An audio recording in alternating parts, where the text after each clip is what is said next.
Mon nom est Jacques Cassard, corsaire du roi, enfermé depuis plus de 3 ans au fort de Ham. Et en plus, on me dit fou.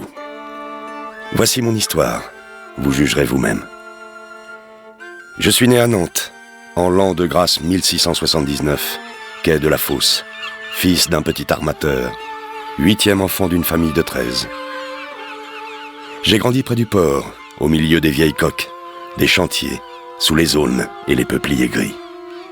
À 13 ans, j'embarquais comme jeune mousse à bord du Dauphin de Cayenne.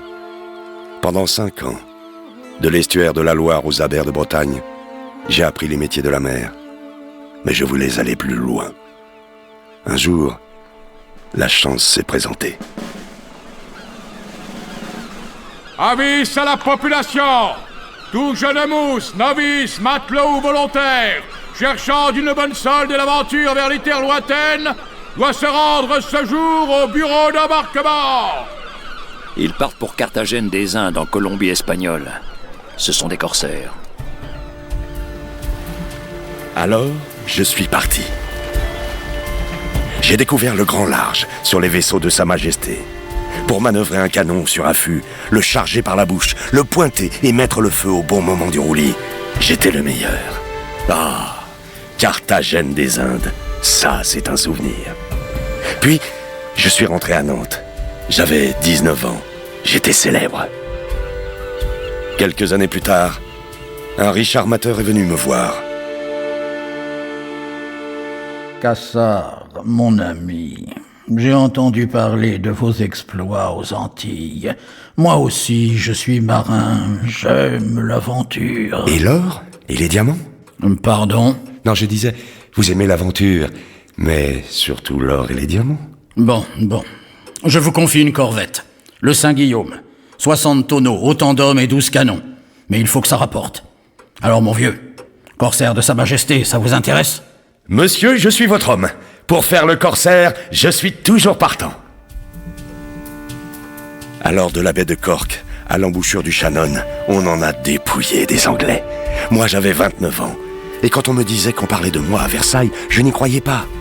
Jusqu'au jour où je fus convoqué par le roi en personne, Son Altesse Louis XIV. Monsieur, j'entends beaucoup parler de vous. Ma marine a besoin d'officiers de votre mérite.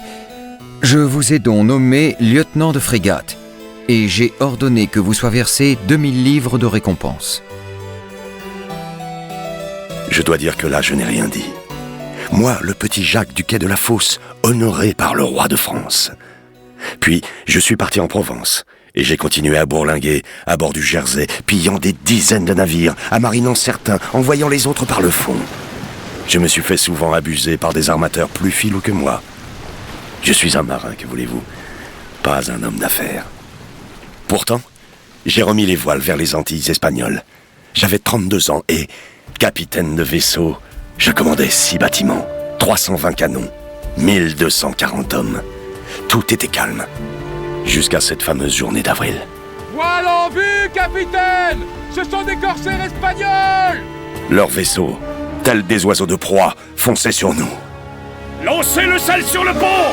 Soldats, allumez vos mèches! Canonniers, mettez vos canons hors de sabord! Gabiers, lancez vos grenades et vos pots à feu! Il faut mettre le feu aux voiles et aux cordages ennemis! Lancez les fusées! Capitaine, ils nous bombardent! Je suis partout. Des batteries aux gaillards d'avant, redescendant à l'entrepont, dans le noir, tout juste éclairé par de mauvaises lanternes. Il est 10h du soir. Que fais-tu, canonnier? Garde tes nerfs! Ça ne sert à rien de tirer dans la fumée! Attends d'y voir clair! Laisse-moi ta place! Ma bordée de canon a atteint l'Espagnol en pleine coque. À 20 mètres de nous, comme déchiré et tordu par les mains d'un géant, il s'ouvre en deux. Fragile et pitoyable, il s'effondre dans un dernier craquement. Paix à leur âme. En rentrant, mes cales étaient vides, et mes armateurs me demandèrent où était passé mon butin. Alors, je suis allé voir Monsieur Fleury. Après tout, c'est le ministère qui m'avait dit de tout détruire sur mon passage et de ne rien rapporter. Je n'aurais pas dû perdre patience face au ministre, car depuis Je suis en prison, loin de ma Nantes natale. De mes voyages, il ne me reste que des souvenirs. Oui, ils me disent fou, ceux qui m'ont enfermé. Qu'ils le pensent, mais bien utile après tout. Et puis, oui, je suis fou. Je suis nantais, et comme les miens, j'ai la folie des grands horizons qui s'ouvrent à l'estuaire de la Loire.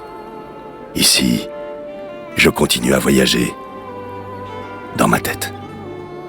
Les soirs de grand vent, je retrouve mes butins et mes trésors. J'entends de nouveau ces chants de matelots qui, du quai de la fosse, égayaient les tavernes et les pontons obscurs.